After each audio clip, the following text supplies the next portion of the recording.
వీళ్ళ అల్లరి చూస్తుంటే వీళ్ళకి పెళ్లిళ్ళు చేస్తే బాగుంటుందేమో అనిపిస్తుంది. మనకి ఇప్పుడేం వయసు అయిపోయిందని వాళ్ళకి పెళ్లిళ్ళు చేయటం? మనకు వయసు అయిందని కాదు, వాళ్ళకి వయసు వచ్చింది కదా అని. వాళ్ళకి ఎప్పుడు పెళ్లిళ్ళు చేయాలో నాకు బాగా తెలుసు, మీరేం చెప్పక్కర్లేదు. అలాగే నీకెప్పుడు చేయాలనిపిస్తే అప్పుడే చెయ్యి, కానీ చేసేటప్పుడు మాత్రం ఒక్క విషయం మర్చిపోకు. ఏమిటో? అదే, మన ఇద్దరు పిల్లల్లో ఒకదాన్ని నా మేనల్లుడికిచ్చి పెళ్లి చేస్తే విడిపోయిన మన రెండు కుటుంబాలు ఒకటవుతాయి కదా అని. ఆహా, ఇది నా అభిప్రాయమే కాదు, మా అమ్మ ఆశ కూడాను.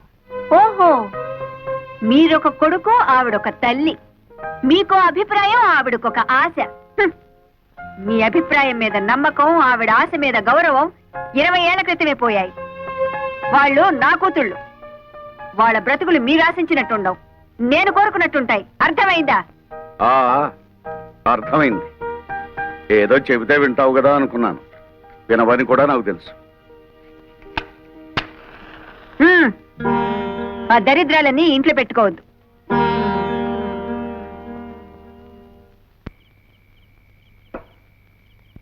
కాస్త జీడిపప్పు నెయ్యి వేసి వేడివేడిగా అంత ఉప్మా తగలైవే అని గంట నుంచి మొత్తుకుంటున్నా. మగాడంటే గౌరవం ఎడిస్తేగా. చల్లారేదాకా తిడుతూనే ఉంటారా? తెచ్చి గంట సేపు అయింది, తినండి. అయినా అంత మొండి పట్టుదల ఏమిటో నా తెలియకొడుతాను. ఈడొచ్చిన పిల్లలకి పెళ్లిళ్ళు చేద్దామంటే అప్పుడే తొందర ఏమిటి అంటుందా. అసలు రహస్యం ఏమిటంటే వాళ్ళ పెళ్లిళ్ళు చేస్తే ఈవిడ గారు వయసు ఎక్కడ బయటపడుతుందో అని భయం. ఇలా కావాలం పెళ్లి కూతురుగానే ఉండాలని ఆశ. అవును, నీ వయసు ఎంత? మీకంటే 1-2 ఏళ్లు చిన్నదాన్ని. మరి నిన్ను చేరదీసిన తర్వాతే కదా ఆవిడని పెళ్లి చేసుకున్నాను. అబ్బా, ఏదో లెక్క కోసం అడిగితే ఈ లోపుగానే మొహం మార్చుకోలేడు నువ్వు. పిల్లల పెళ్లిళ్ళు చేయాలంటే తన కానకి గోడకి రంగులు పూసుకుంటూ ఉంటుంది. మేనలు రెడీగా ఉన్నాయంటే అసలు పట్టించుకోదు. మంచి కుర్రాడే అన్నారుగా? మంచి కుర్రాడు బంగారం. అందం చందం జబ్బ పుష్టి అంతా ఈ మేనమా పోలికే.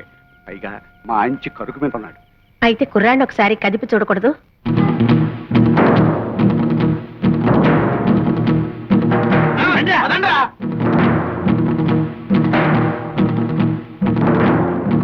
ఎవరండి ఇంట్లో? రండి బయటికి, బయటికి రండి. ఎవరు బాబు మీరు? ఎవరు కావాలి? మీకోసమే వచ్చాం అమ్మగారు. నువ్వు ఊరుకోమ్మా. అమ్మాయి అయితే నా కూతురమ్మా. వేల్లో నోరెట్నా కొరకలేని అమాయకురాలు. అవునమ్మగారు. అలాగా, పాపం ఏమైంది? స్టమక్ అయ్యింది. స్టమక్క? అవునమ్మగారు, కడుపు. పెళ్లి చేసుకుంటాన్ని మోసం చేశాడు. ఎవరు? మీ మనవడమ్మగారు. నా మనవడా? మీ మనవడే స్టమక్ చేశాడు. పైగా నో మ్యారేజ్ అంటున్నాడు. ఇప్పుడు ఆ స్టమక్ ఎలా పోద్ది? మీరు చెప్పేది నిజమా? మీ మనవడిని పిలిచి అడగండి, నిజం అబద్ధం తేలిపోతుంది. వెంకటేశ్వరా, నాయనా. ఏమిటమ్మా? ఆకరా, వీడు చెప్పేది నిజమేనా? ఏం చెప్పారమ్మా వీళ్ళు? ఈ స్టమక్ మీదేనని చెప్పాం. ఎవరా ఈ అమ్మాయి? నీకు తెలుసా? అయితే వాళ్ళు చెప్పేది నిజమే అనమాట. అబ్బే, ఈ రోజుల్లో రామ అంటే భూత అయిపోయిందమ్మా. గుర్తునే సరదాగా అలా ముట్టుకున్నాను. ఏమిటో అది అలా అయిపోయింది. గురుగారు, అమ్మమ్మ గారు లోపలికి వెళ్ళారు. సీపీర్ తిరగారు కదా. అబ్బే, బాగానే ముట్ట చెప్పుతులే గానీ అది తీసుకుని మీరు వెళ్ళండి. మిగతా విషయాలు నేను తర్వాత. ఒరే, చేయి పట్రా. నాకెందుకమ్మా, వాళ్ళకి చేయి చాపరా. వెళ్ళు, వెళ్ళి దాని మెళ్ళో కట్టు. అమ్మో, ఇది మా పోషణలో లేదండి. దానికి తాళి కడితే నాకు అమ్ములుగుద్దండి. నువ్వెవరవయ్యా? దాని మొగుండండి. మీ మనవడ గారు ఏదో నాటకం ఆడమంటే ఆడేం గానీ నా పిల్లలు నేను ఎక్కడ త్యాగం చేయగలనండి. ఈ గొడవలని మాకేది, మా డబ్బులు మాకు ఇచ్చాను, వెళ్ళిపోతాం. ఎవరా మీరు? అయ్యో వెంకటసుబ్బయ్య, నువ్వు ఈ ఊర్లో ఉన్నావేట్రా? పెళ్లి చేసుకుని దత్తతకు వచ్చాడులే. ఏరా నీ పెళ్ళమేంటి? అవునండి. అది సరే గాని కత్తులు కర్రలు పుచ్చుకొచ్చారు, ఏమిట్రా గొడవ? ఏం చెప్పమంటావు మామయ్య, 27 ఏళ్ళు ముడ్డి కిందకు వచ్చినాయి. నా పెళ్లి గురించి ఆలోచించదు అమ్మమ్మ.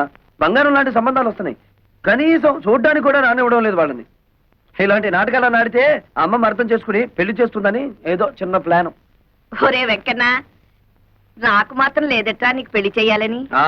ఏదో మీ మేనమావ పెళ్ళాన్ని ఒప్పించి వాడిద్దరు కూతుళ్ళో ఎవరో ఒకరిని నువ్వు చేసుకుంటే ఎప్పుడో విడిపోయి నీ 2 కుటుంబాలు మళ్ళీ నువ్వు ఒకటి చేస్తావని కదరా నా ఆశ. అదే ఈ జన్మలో జరగదాము. మీ అబ్బాయి అక్కడ ఏరభద్రం ఏం కాదు, వట్టి భద్రయే. చాలే ఊరుకోవయ్యా, అది ఎట్టగూ నా మాట పండించేదట్లేదమ్మా. అందుకే వీణైనా తీసుకెళ్లి దానికి బుద్ధి చెప్పిస్తే కనీసం మనం అనుకున్నట్టు దారిలోకైనా వస్తుంది. బ్రహ్మాండమైన ఐడియా, ఇంకా ఆలస్యం ఎందుకు? మా అత్తయ్య పెద్ద గద్దర్దని విన్నాను, నాకు లొంగుద్దాబ్బా? ఒరే, ఆ మాత్రం అత్తలు లొంగ తీసుకోలేని వాడివి దాని కూతుర్ని ఎలా చేసుకుంటావురా? ఇదిగో అమ్మమ్మ, మరీ అలా తీసేమాక నన్ను. ఇంత రెచ్చగొట్టిన తర్వాత నేను ఊరుకుంటానా? మామయ్య రెడీ. జంబూక పుర రంధ్రాగ్రహారం. ఆ? అదేమిటి నన్ను ఈ ఊర్లో దింపాడు? ఏ బసబాయ్, బసబాయ్, బసపు ఆపు. దీన్ని నక్క బొక్కల పోవడానికి కూడా అంటారులేండి. వెళ్ళండి బాబు. ఓ సూట్ కేసు బాబు, తెల్లబట్ల సామే, మమ్మల్ని కాపాడు బాబు, మమ్మల్ని రక్షించండి బాబు. అయ్యి బాబు, అక్కడ ఆగండి, ముందుకు రాకండి, వెనకాల ఏం లేదు. ఏమిటయ్యా మీ అవస్థ? అవన్నీ తర్వాత చెప్తాను సార్. ముందు మా చీలాని కాపాడండి సార్. పాత బట్టలు ఇప్పించండి సార్, మేము కూడా ప్రజల్లోకి వస్తాం. ముక్కు మొహం ఎరుగని వాళ్ళకి ఎవరిస్తారయ్యా బట్టలు? సరే సర్లేండి, ఇది ముక్కు ఇది మొహం. ఇప్పుడు చూశారు కదా, ఓ 2 టవల్స్ ఇప్పించండి సార్. అవి మాత్రం ఎలా ఇస్తారు? అయ్యి బాబోయ్, మీరు ఇవ్వకపోతే మా గతి. ఆగండి ఆగండి. వీళ్ళే. ఓహో, ఇదేనన్నమాట మా అత్తగారిల్లు.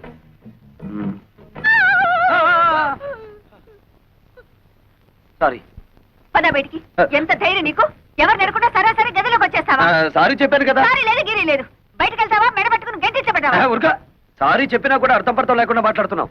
నేను ఎవరనుకుంటున్నావు? శేషారత్నం గారి మేనల్లుండి. ఏమిటలా గుడ్లు రుమి చూస్తున్నావు? అసలు నువ్వెవరివి? మా అత్తమ్మ పెద్ద కూతురివా?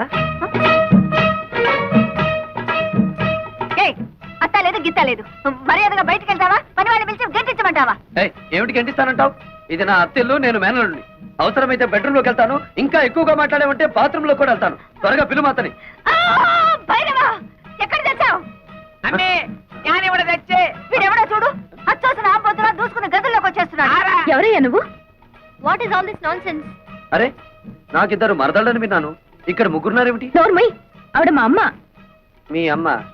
ఉరుక, అబద్ధం చెప్పకు. ఈవిడ తప్పకుండా నా పెద్ద మరదలే. Why don't you please shut up and get out? Correct. Oh, నువ్వు నా బుల్లి మరదలేవా? నీకు నోరు ఎక్కువలాగుందే. పాపం ఈ మరదలే కొంచెం సాఫ్ట్ గా కనిపిస్తుంది. అవునవును, ఇంతకీ తమరెవరో చెప్పారు కాదు. ఎవడో పల్లెటూరు నాటు. ఏయ్, నువ్వేదో పెద్ద పట్నం నుంచి దిగి వచ్చినట్టు ఇచ్చానంటే అసలే సట్టి ముక్కు, అది కాస్త లోపలికి పోద్ది. భైరవా, ఆయన పిలువు. ఏమిటమ్మా ఈ గొడవ? రే వెంకన్నా, నువ్వెప్పుడొచ్చావురా? ఇప్పుడే మావయ్య. చూడు మావయ్య, అత్త మరదలు కలిసి వాయించేస్తున్నారు. ఏయ్, వరుసలు కలిపావంటే కాళ్ళు వెళ్ళగొడతాను. శోభా, పో లోపలికి. కాలేజీకి వెళ్ళకుండా ఏమిటో చూస్తున్నావు? వెళ్ళు. ఇదేమిటి అత్తమ్మా, మరదలను కాసేపైనా కళ్ళారా చూసుకొని నువ్వుకుండా తరిమేస్తున్నావు. నా ఉసురు నీకు తగులుద్ది, చెప్తున్నాను మరి. ఏయ్, దూరంగా నిలబడు. ఇప్పుడు చెప్పండి, ఎప్పుడో వదిలిపోయిందనుకున్న పీడ మళ్ళీ ఎందుకు దాపరించింది? ఇతను ఎందుకు పిలిపించారు ఇక్కడికి? ఆయన అడిగితే ఆయన ఏం చెప్తాడత్తమ్మా? పాపం నోట్లో 4 లేని మనిషి. నన్ను అడుగు, నేను చెప్తాను. నాకు పెళ్ళిడొచ్చి టెమటమంటుంది. బయట సంబంధాలకు వెళ్తే పంపర పనాస పళ్ళల్లా పిటపిటలాడే 2 మరదళ్ళను పెట్టుకుని ఊరి మీద పడ్డావేంటని నన్ను అనుమానిస్తున్నారు. మరదలిద్దరిని చూసి నచ్చిన దాన్ని ఎత్తలా తొలుకుపోదామని వచ్చాను. మీలాంటి నీతి జాతి లేని వాడికి నా కూతుళ్ళని కట్టబెట్టాల్సిన కర్మ నాకు పట్టలేదు. నా కూతుళ్ళు యువరాణులు. చిటిక వేశానంటే కళ్ళ కద్దుకుని నెత్తిన పెట్టుకునే కుర్రాళ్ళు 1,000,000 మంది వస్తారు. నా కూతుళ్ళ చెప్పులు మోసే అర్హత కూడా నీకు లేదు. అత్తమ్మో, కొంచెం తగ్గు తగ్గు. అందరూ నీకు గేరెక్కువ అంటే ఏంటో అనుకున్నాను, కానీ నీకు గేర్ ఒకటే కాదు, ఒళ్ళంతా గోరోజనం టెక్కోజనం కూడా ఉన్నాయి. నేనే నీ కూతుళ్ళు చెప్పులు మోస్తాను, లేక నువ్వే నా కాళ్ళు కడిగి ఆ నీళ్లు నెత్తిని చల్లుకుంటావో చూద్దాం. భైరవా, వీడిని బయటికి దోసెయ్. ఏయ్, ఎందే, నువ్వు బయటికి వెళ్ళు. ఒక్కటిచ్చానంటే కళ్ళజోడు కళ్ళలోకి వెళ్ళిపోతుంది. మనసులాయో. బా, నువ్వు తప్పుకో. బాబు, ఆ చెయ్యి ఒక్కసారి ఇవ్వు. పర్వాలేదు, ఇవ్వు. మీరే అందుకోండి. ఎన్నాళ్లకు మీ అత్తకు కరెక్ట్ అయిన అల్లుడి దొరికావు. చాలా కష్టం. ఎలా పడుతున్నావో ఏంటో. 20 సంవత్సరాల నుంచి చేస్తున్నాను రా. ఇక నువ్వు వచ్చావుగా, నువ్వు గాని.